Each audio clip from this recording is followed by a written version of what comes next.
It's time for Filipinos to actually take advantage of this. How big Jollibee will be, what will be Jollibee's stock price if it enters the top 5 fast food chains in the world.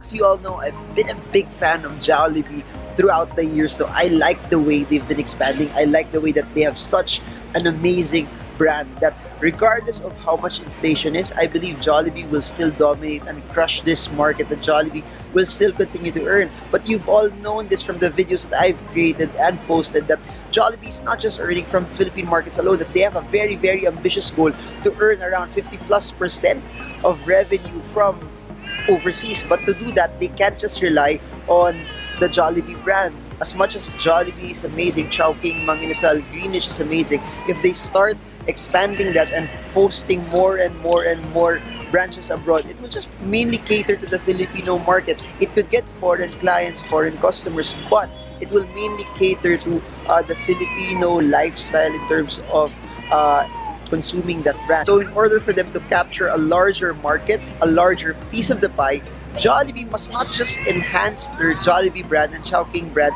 They've been acquiring different brands and different fast food chains and restaurants over the past few years. If you remember, they're connected primarily to Pho 24 and the Hard Rock Cafe and Highlands Coffee in Vietnam. And if you also remember, they've bought Tim Ho Wan, a Southeast Asian brand which is focused on dim sum brands. It gives them exposure to the casual dining scene in Southeast Asia. Plus, if you add their other purchases in the US, where they got 300+ stores of Smash Burger, it gives them an exposure, a large exposure to North America, which is where the battle is. Aside from them moving into China, where they have a Congee Noodle House and they have large franchises of Dunkin' Donuts in China, they need a large foothold in the US markets. Please remember this, they have over 300+ stores in the US, but primarily that's Smash Burger. Then you have less than 100 stores of Jollibee, Chowking, and Red Ribbon in the US markets. So what did Jollibee do to further enhance their foothold in the Northern American markets, to further give them a diversified brand? They're now entering the Mexican space. As you all know, the large players in that space is Chipotle, which I'm a big fan of, and you also have Taco Bell. For them to enter that space, their style has been similar to Smash Burger. They've been buying smaller companies, smaller, medium-sized companies, which they would integrate, bring into their brand, and infuse capital for them to expand that brand even further. So they actually got the Tortas Frontera brand by Chef Rick Bayless, which is based primarily in Chicago. It's in the Chicago O'Hare Airport. They have a total of 4 branches, 3 in the airport, 1 in Pennsylvania. So it's not a very, very big brand, but they now have 47%. The other 53% will be owned by Rick Bayless itself. What they're gonna do with the 47% is, I think they're gonna use that brand as a stepping stone for even greater things in the Chicago area, or not just in the Chicago area, but in the US itself. So please remember, this is a Mexican brand which will, I guess, go head to head with the large Mexican food market in the US. They bought it for around 12+ billion US dollars, which is a large sum, around 600 million pesos already. So this Mexican brand is primarily focused on guacamoles and tortillas. So it would be interesting to see how they can actually scale this. Please remember, it only has 4 stores as of this point in time, but probably with that infusion of capital, it will allow them to expand to more states, and Jollibee will have the leverage, the expertise, and a further foothold on this market in the Northern America. So now it becomes more interesting, because it's not just Smash Burger and the better burger scene for Jollibee in the US, and it's not just the Jollibee brands. For me, this is a net positive, because it further is in step and in stride with Jollibee's goal to become one of the largest and biggest fast food chains in the world. So please remember this. This step will position them further for their goal to be at the top fast food chains. I think they will be in the top 5 fast food chains in the next years while they're doing this. They currently have around 4,000 stores, which is still a far cry from where McDonald's is, still a far cry from where Burger King is, it's still a far cry from where Starbucks is. But this now puts them and gives them a shot, the more brands that they do. And here's the thing, they buy small brands, but that small brands they actually use and turn around to build it into something bigger and stronger. I think that's their upside, and that's something that they could use. And it's not that they haven't done it before.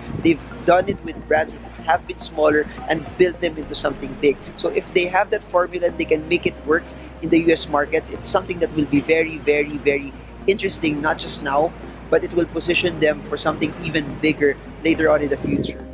Now, looking at the charts of Jollibee, Jollibee, as long as it stays above the 275 level, I believe Jollibee will continue its bullishness. As long as it stays above the 275 level, it will pursue its uptrend even more. As long as it stays above the 275 level, it will now have a chance to hit the 300 plus level again, the highest resistance that it has ever experienced. So just to encourage people, Jollibee is a local company with multinational operations. Jollibee is something that I really believe it's something that Filipinos have grown a part of, and it's time for Filipinos to actually take advantage of this. How big Jollibee will be, what will be Jollibee's stock price if it now becomes a top, if it enters the top 5 fast food chains in the world, not just in terms of stores, but if its revenue becomes so massive. I believe Jollibee will be worth more than 300 pesos per share. I believe Jollibee, in terms of its growth, its brand, is way more valuable than what it is today.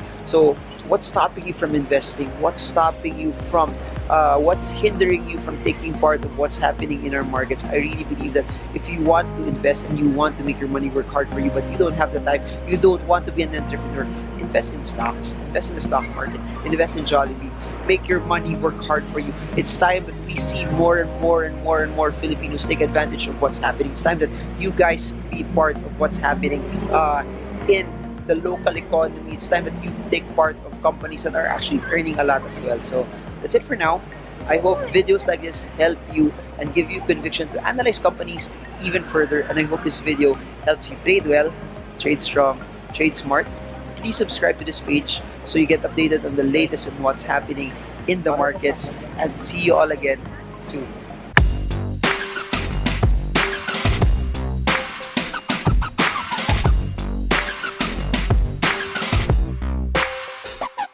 So by the way, post-credit scene, the index isn't really going anywhere as of this moment.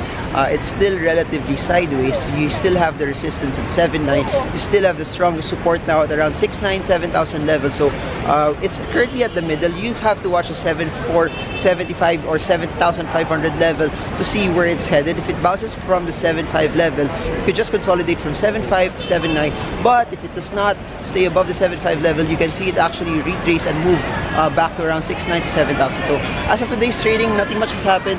It's been relatively boring for the index in general, but again, there's still select stocks that can help you invest and trade the markets as well. So that's a technique there. If you're a trend follower, the trend is sideways, buy at support, sell at resistance. If you are a quick trader, find stocks that have larger momentums, but not just larger momentum, but something that has larger volume, larger volatility, and just make a quick trade and sell and make a quick buck. The thing about that, people are asking, "Paano, Marvin?